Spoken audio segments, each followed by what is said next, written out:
ऐसी कई ऐसी घटनाएं हैं जो यहाँ पर घटित हुई है।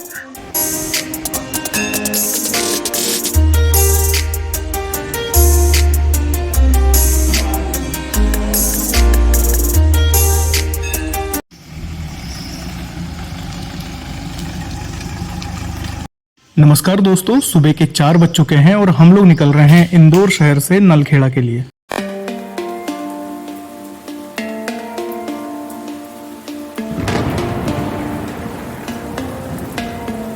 तो अभी हम लोग जा रहे हैं माता बगलामुखी के प्रसिद्ध मंदिर जो कि नलखेड़ा में स्थित है, जिसे आप पीताम्बरा पीठ या माता बगलामुखी मंदिर के नाम से भी जानते हैं। माता बगलामुखी का ये मंदिर इंदौर से लगभग 150 किलोमीटर दूर आगरमालवा जिले के नलखेड़ा कस्बे में स्थित है। तो आप इस वीडियो में एंड तक बने रहिएगा, क्योंकि आपको इस वीडियो के अंदर माता बगलामुखी के बारे में और साथ ही नलखेड़ा में स्थित मंदिर के बारे में बहुत कुछ जानने को मिलने वाला है। तो इंदौर से होते हुए हम पहले देवास पहुंचे, उसके बाद हम आगर आए और आगर से अभी हम लोग खड़े हैं नलखेड़ा जाने वाले रास्ते पे।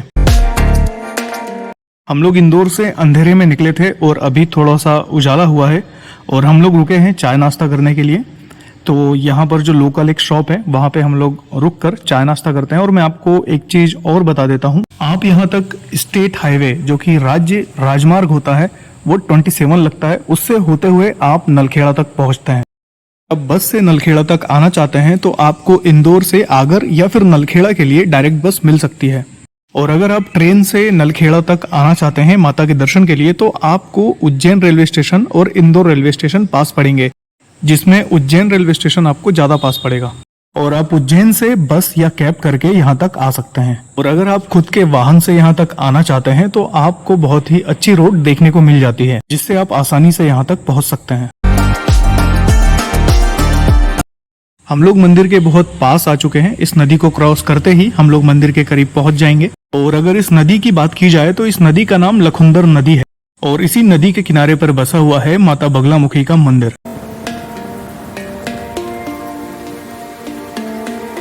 अभी आप लोग जो देख रहे हैं ये मंदिर का मुख्य प्रवेश द्वार है और उसी के आगे बना हुआ है ये पार्किंग का स्पेस, जहां पर आप अपनी गाड़ी पार्क कर सकते हैं। और पार्क करते ही आप यहाँ पे प्रसाद वगैरह भी ले सकते हैं। तो हमें मिला है हनी, जिससे हमारी बातचीत हुई है और उसने हमें प्रसाद भी दिया है और अपनी दुकान। तो अभी हम लोग माता बगलामुखी मंदिर पे पहुंच चुके हैं और मैं आपको इस मंदिर से और माता बगलामुखी से जुड़ी हुई कुछ जानकारियां बता देता हूं। माता बगलामुखी मां पार्वती के 10 महाविद्या स्वरूपों में 8वें नंबर की देवी मानी जाती हैं। आप लोग इस पृथ्वी पर या फिर पुराणों में या मंदिरों के अंदर जितने भी देवी स्थल देखते हैं या माताओं के अलग अलग नाम सुनते हैं, वो सभी एक ही शक्ति के अलग अलग स्वरूप हैं। माता अपने भक्तों की रक्षा करने और धर्म की स्थापना करने के लिए अनंत काल से अलग अलग स्वरूपों में इस पृथ्वी के ऊपर अवतार लेती आई हैं। इसी तरह से माता आदिशक्ति ने अपने इस बगलामुखी माता स्वरूप को भी प्रकट किया था। बगलामुखी का ये स्वरूप मां त्रिपुर सुंदरी से प्रकट हुआ माना जाता है। श्री विद्या संप्रदाय के अनुसार माता षोडशी, जो कि 10 महाविद्याओं में तीसरे नंबर की महाविद्या मानी जाती है, उन्हीं के स्वरूप से माता बगलामुखी का प्रादुर्भाव हुआ था। एक समय जब पूरी पृथ्वी युद्ध और विनाश से ग्रसित थी, उस समय भगवान विष्णु ने हरिद्रा सागर में, जो कि पीले रंग के जल का सागर था, उसमें बैठकर मां भगवती की उपासना की। तब माता षोडशी ने अपने स्वरूप से मां बगलामुखी को प्रकट किया। भगवान विष्णु की तपस्या से प्रसन्न होकर माता बगलामुखी ने उन्हें दर्शन दिए और युद्ध को शांत कर दिया। माता बगलामुखी को वाक सिद्धि और स्तंभन की देवी कहा जाता है। मधु और केटव के वध में भी माता का प्रभाव देखने को मिलता है। पर माता आदिशक्ति अपने प्रभाव से मधु और केटव के वाणी और मस्तिष्क को स्तंभित कर देती हैं, जिससे वो भगवान विष्णु के द्वारा मारे जाने के लिए तैयार हो जाते हैं। बात करें नलखेड़ा में स्थित माता के इस पवित्र मंदिर की, तो ऐसा बताया जाता है कि इस स्थान पर सबसे पहले पांडवों में सबसे जो बड़े भाई थे महाराज युधिष्ठिर, उन्होंने भगवान श्री कृष्ण के कहने पर इस स्थान पर आकर माता बगलामुखी की तपस्या की थी। जिससे प्रसन्न होकर मां बगलामुखी ने उन्हें दर्शन दिए और महाभारत युद्ध में विजय होने का आशीर्वाद प्रदान किया। अन्य मान्यता के अनुसार महाराज विक्रमादित्य ने भी इस स्थान पर माता बगलामुखी की पूजा और आराधना की है। ऐसी मान्यता है कि ये जो दीप स्तंभ है इसे भी महाराज विक्रमादित्य के समय पर ही बनवाया गया था। तांत्रिक और धार्मिक आस्था का केंद्र मां बगलामुखी का ये मंदिर लखुंदर नदी के किनारे शमशान भूमि में बना हुआ है। मंदिर प्रांगण में माता बगलामुखी के मंदिर के अलावा कई अन्य मंदिर भी बने हुए हैं, जैसे कि माता बगलामुखी के मुख्य मंदिर के ठीक सामने बाहर की ओर हनुमान जी की प्रतिमा इस छोटे से मंदिर में स्थापित है। इसके अलावा इस मंदिर प्रांगण में भगवान भैरवनाथ, भगवान शिव और भगवान श्री कृष्ण के मंदिर की स्थापना भी की गई है, जहां पर आपको भगवान राधा कृष्ण के दर्शन होते हैं। हर साल लाखों की संख्या में भक्त यहाँ पर माता के दर्शन करने के लिए आते हैं। मुख्य मंदिर के ठीक सामने माता के वाहन सिंह की प्रतिमा को स्थापित किया गया है। तो आइए मैं आपको लेकर चलता हूँ गर्भगृह के अंदर, जहाँ पर माता बगलामुखी की स्वयंभू प्रतिमा स्थापित है। तो आप भी कीजिए हमारे साथ साथ माता बगलामुखी के अद्भुत स्वरूप के दर्शन।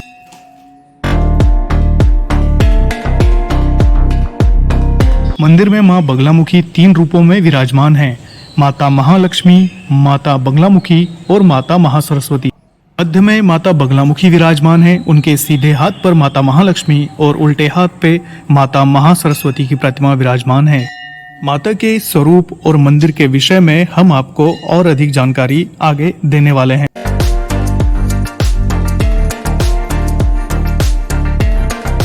मंदिर में माता की आरती का जो समय है वो सुबह 6 बजे है और शाम के समय 7 बजे माता की आरती इस मंदिर में की जाती है। सामान्य दिनों में माता के इस अद्भुत स्वरूप के दर्शन सुबह 6 बजे से लेके रात में 9:30 बजे तक खुले रहते हैं। नवरात्रि के समय माता के दर्शन करने के समय को भक्तों की भीड़ देखते हुए बढ़ा दिया जाता है। मंदिर प्रांगण के अंदर भगवान भोलेनाथ की एक बहुत ही सुंदर सी शिवलिंग स्थापित की गई है, जिसके दर्शन अभी आप और हम कर रहे हैं। मंदिर में जो पुजारी जी हैं दिनेश गुरु जी, उनसे हमारी जो बातचीत हुई है वो आपको सुनवाते हैं। जय माता दी। माँ बगलामुखी मंदिर जो कि नलखेड़ा में स्थित है, त्रिशक्ति के रूप में माँ भगवती विराजमान है। मध्य में बगलामुखी माता है, दाएं बाएं महालक्ष्मी और महासरस्वती माता है, जो कि त्रिशक्ति के रूप में यहाँ विराजमान है। माता एक स्वयंभू प्रतिमा है, जो स्वयं प्रकट हुई है, किसी भी प्रकार से स्थापना की भी नहीं है। माँ बगलामुखी 10 महाविद्या होती है। 10 महाविद्या में से अष्टम महाविद्या माँ बगलामुखी को माना गया है, जो कि एक तांत्रिक देवी के अंतर्गत आती है। कलयुग के समय में इन्हें विजय की देवी भी कहा जाता है। कोई सा भी कार्य हो, कैसे भी प्रकार के कार्य हो, शत्रु से हानि हो या अन्य कैसे भी कार्य जिससे विजय प्राप्ति करनी है, और माँ बगलामुखी के पूजन मात्र से, दर्शन मात्र से ही यहाँ से पूर्ण हो जाते हैं। माँ बगलामुखी मंदिर के चारों तरफ शमशान है और ये मंदिर शमशान के मध्य में स्थित है। और ऐसी जगत जननी माँ बगलामुखी यहाँ नलखेड़ा में विराज। यह मंदिर पांडव के समय का मंदिर है, जो कि त्रिशक्ति के रूप में यहाँ विराजमान है। पांडव जब अज्ञातवास में यहाँ पे आए, उन्होंने यहाँ पे पूजन अर्चन किया, तब जाके उन्हें विजय प्राप्ति का यहाँ से वरदान मिला और कौरवों पे उन्हें विजय प्राप्ति हुई थी।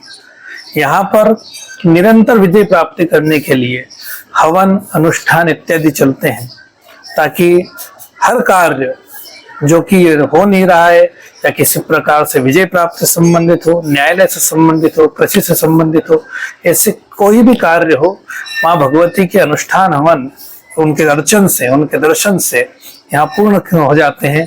ऐसी जगत जननी की यहाँ हम प्रार्थना करते हैं, उनको नमन करते हैं।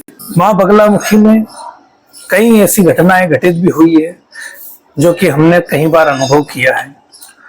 ऐसी जगत जननी यहाँ विराजमान है। कई बार माता को साक्षात होने का अनुभव भी हम लोगों ने किया है। माँ के मंदिर में इससे पूर्व जिस समय कोई व्यक्ति आता जाता नहीं था, उस समय यहाँ पे हमारे पूर्वजों ने कई बार शेर इत्यादि को भी देखा है, जो माँ को नमन करने आते थे। ऐसी कई ऐसी घटनाएं हैं जो यहाँ पर घटित हुई है और यहाँ के नगर के लोगों ने, भक्तों ने, यहाँ पे पुजारियों ने इन्हें अनुभव भी किया है और साक्षात माँ को देखा भी है, उनको अनुभव किया है, जो माँ का साक्षात होने का प्रमाण करती है। वैसे तो माँ भगवती के ये सिद्धपीठ के अंतर्गत आता है। यहाँ किसी भी प्रकार के दिन मुहूर्त नहीं देखे जाते हैं। यहाँ कभी भी आप दर्शन के लिए आ सकते हैं और दर्शन लाभ ले सकते हैं, हवन अनुष्ठान इत्यादि करके अपनी मनोकामना को पूर्ण भी कर सकते हैं। वैसे बगलामुखी में दर्शन के लिए शनिवार और मंगलवार का दिन भी उचित होता है, लेकिन ये मैंने पूर्व में बताया है, ये सिद्धपीठ है, तो यहाँ किसी भी प्रकार के मुहूर्त दिन को विशेष नहीं माना गया। यहाँ हर दिन विशेष है, हर समय व्यवस्थित है। नवरात्रि या विशेष गुप्त नवरात्रि में या अन्य दिन भी साधक यहाँ पे साधना के लिए आते रहते हैं, क्योंकि ये देवी एक तांत्रिक देवी के अंतर्गत आती है, शमशान वासिनी भी है। तो अघोरी या अन्य साधक जो माँ की भक्ति करना चाहते हैं, कुछ सिद्ध करना चाहते हैं, साधना करना चाहते हैं, वो निरंतर यहाँ पे आते रहते हैं और माँ के कृपा से, माँ की असीम कृपा से यहाँ उनको सिद्धियां प्राप्त होती। माँ बगलामुखी में कई साधक आते हैं जो अपनी साधना के लिए आते हैं। उन्हें मंदिर परिसर में हॉल की व्यवस्था है, उसके अंतर्गत वो यहाँ रहकर अपनी साधनाएं करते हैं, अपने सिद्धि प्राप्ति के लिए जो पूजन अर्चन होता है वो करते हैं। मंदिर के गर्भगृह में आपने देखा होगा 3 स्वरूप है, क्योंकि मध्य में माँ बगलामुखी माता है, जिनके दाएं बाएं महालक्ष्मी और महासरस्वती माता है। ये त्रिशक्ति एक साथ में ही गर्भगृह में विराजमान है। माँ बगलामुखी जो शत्रु का स्तंभन करती है, माँ लक्ष्मी जो हमें धन वैभव की प्राप्ति करवाती है, और माँ शारदा जैसा हमारी वाणी सिद्ध करती है, हमें सद्बुद्धि प्रदान करती है। ऐसी जगत जननी त्रिशक्ति के रूप में यहाँ विराजमान है, जो नलखेड़ा बगलामुखी में स्थित है। जैसा कि पुजारी जी ने बताया कि मंदिर के अंदर तंत्रोक्त विधि से शत्रु बाधा और अन्य परेशानियों को हल करने के लिए हवन भी किए जाते हैं। इन हवनों को करने के लिए आपको मुख्य मंदिर के अंदर कई पंडित जी देखने को मिलते हैं, जो कि पीले वस्त्र धारण किए हुए आपको यहाँ पर देखने को मिल जाते हैं। उन्हीं में से कुछ पंडित जी से हमारी बातचीत हुई, उन्होंने हमें मंदिर के बारे में जो जानकारी दी वो आपको सुनवाते हैं। मेरा पंडित बद्री प्रसाद शर्मा। ये पांडव कालीन मंदिर है साहब। जब कौरव और पांडवों का राज्य था, उस टाइम पे कौरव और पांडव दोनों भाई भाई थे। माँ दो के अलग अलग थी, पिता एक ही थे। तो कौरवों ने तंत्र विद्या करके पांडवों को हरा दिया, राज्य नहीं दिया, 5 गांव भी नहीं दिए, 12 वर्ष का उनको वनवास दिया, 1 वर्ष का अज्ञातवास दिया। भगवान कृष्ण इनके बुआ के लड़के थे, अवतारी थे। भगवान कृष्ण का अवतार हुआ था। उनको दया आई कि भाई पांडवों बहुत परेशान है, कौरवों ने इनके साथ में छल करा है। तो अज्ञातवास में यहाँ नलखेड़ा में वो निवास करते थे। भगवान कृष्ण ने प्रार्थना करके माँ को स्वयं तंत्र विद्या को, जब 8वीं महाविद्या है, इनको प्रकट करी, स्वयं हुए माँ स्वयं प्रकट हुई। पांडवों ने यहाँ तपस्या करी, मंत्र जाप करे, हवन किया, इसके बाद उनकी विजय प्राप्त हुई। तो यहाँ सारी विघ्न बाधाओं का दूर होती है। कोर्ट कचहरी न्यायालय में विजय प्राप्त होती है। सर्वत्र मनोकामना पूर्ण वाली स्थान है ये माँ का। लक्ष्मी प्राप्ति के लिए, व्यापार वृद्धि के लिए, संतान प्राप्ति के लिए, कोर्ट कचहरी के लिए, ब्याह शादी के लिए, तंत्र क्रिया के लिए, राजनीति के लिए, शत्रु बाधा के लिए, सर्व बाधा निवारण के लिए हवन किया जाता है। बड़े बड़े नेता यहाँ आते हैं, बड़े बड़े मुख्यमंत्री वगैरह आते रहते हैं। यहाँ मुख्यमंत्री मोदी जी का भाई आ गए हैं, अनिल अंबानी आ गए हैं, धीरूभाई अंबानी वगैरह सब आ गए हैं। भक्तों की मनोकामना पूर्ण होती है, भक्त बार बार आते रहते हैं। ये जिला आगरमालवा में मध्य प्रदेश में नलखेड़ा ग्राम या नलखेड़ा नगर में बगलामुखी का मंदिर है। यहाँ भी भक्त आते हैं, जब ये उनका हवन पूजन करते हैं और भगवती का आशीर्वाद लेते हैं। यहाँ क्या बड़े बड़े नेता, बड़े बड़े अभिनेता जो भी भक्त आते हैं, हवन पूजन करते हैं, भगवती के यहाँ मत्था टेक कर आशीर्वाद लेते हैं। और यहाँ भगवती के मंदिर के चारों तरफ शमशान है। माता बगलामुखी के मंदिर प्रांगण में आपको इस तरह की यज्ञशालाएं देखने को मिलती हैं, जहां पर बहुत सारे हवन कुंड बने हुए हैं। भक्त यहां पर आकर माता बगलामुखी की प्रसन्नता और अपनी परेशानियों को दूर करने के लिए हवन यज्ञ आदि भी किया करते हैं।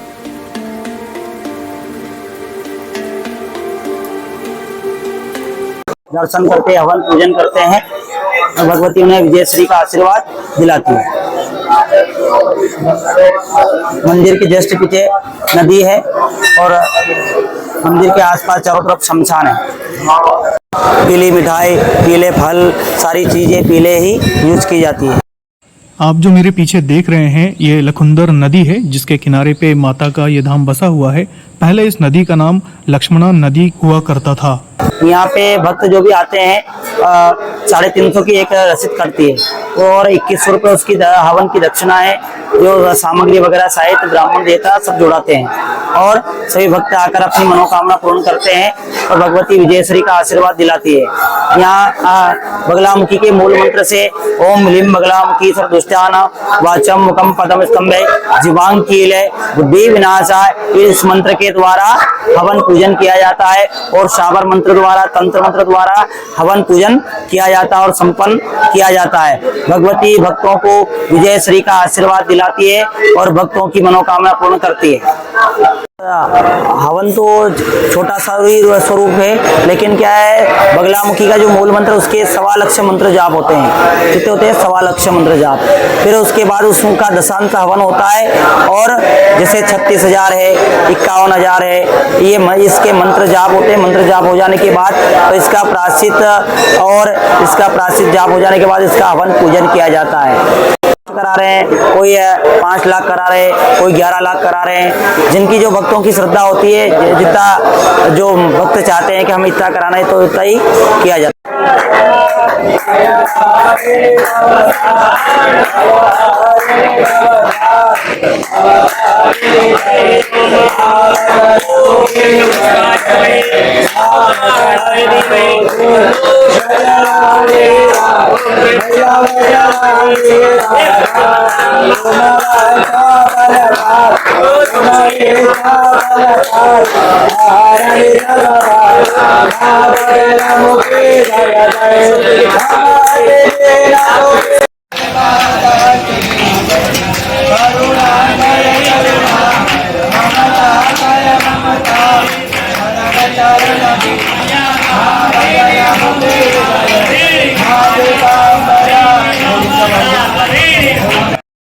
यज्ञशाला में ही भगवान भैरवनाथ की प्रतिमा को स्थापित किया गया है।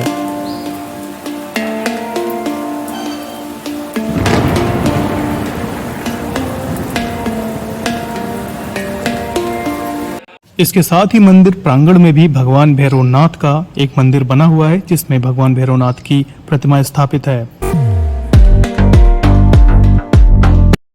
मंदिर में समय समय पर भंडारे का आयोजन भी किया जाता है। ये वो पूरा क्षेत्र है जहां पर भक्तों को प्रसादी बांटी जाती है। काफी बड़ा एरिया भक्तों के प्रसाद वितरण के लिए रखा गया है। इसी स्थान पर भंडारे का आयोजन होता है। मंदिर में साधकों की साधना पूरी करने के लिए मंदिर के अंदर ही हॉल बनाकर उनके रुकने की व्यवस्था भी की गई है। ये पूरा एरिया साधकों के लिए आरक्षित है। वो लोग यहाँ रहकर अपनी साधना को पूरा करते हैं। मंदिर के बाहर निकलकर जब आप लखुंदर नदी की ओर जाते हैं तो आपको एक भोलेनाथ की छतरी बनी हुई मिलती है, जहां पर आप भगवान भोलेनाथ के दर्शन करके आगे लखुंदर नदी की तरफ जा सकते हैं। लेकिन मैं आपको बता दूं कि इस शिव मंदिर के लेफ्ट साइड में ही बना हुआ है एक और यज्ञशाला। यहाँ पर भी उसी तरह से यज्ञ और हवन किए जाते हैं। ये वो रास्ता है जो कि लखुंदर नदी के पास जाता है और यहाँ से हम लोग सीढ़ियों से होते हुए लखुंदर नदी के पास जाएंगे। आपको सामने नदी दिखाई दे रही होगी, तो मैं आपको आगे लेकर चलता हूँ और नदी को पास से दिखाता हूँ। अभी आपको मंत्रों की आवाज आ रही होगी क्योंकि ये जो स्थान है वो मंदिर से बिल्कुल लगा हुआ है।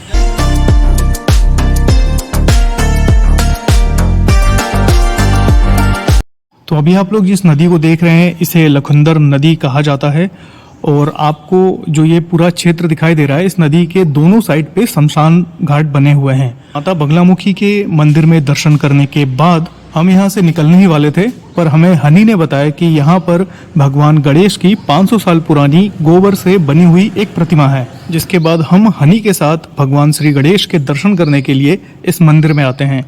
इस मंदिर में विशेष बात यह है कि भगवान गणेश की इतनी बड़ी प्रतिमा सिर्फ गोबर से बनाई गई है। और दूसरी विशेष बात यह है कि गोबर से बनी हुई इस प्रतिमा का 500 साल पुराना होना।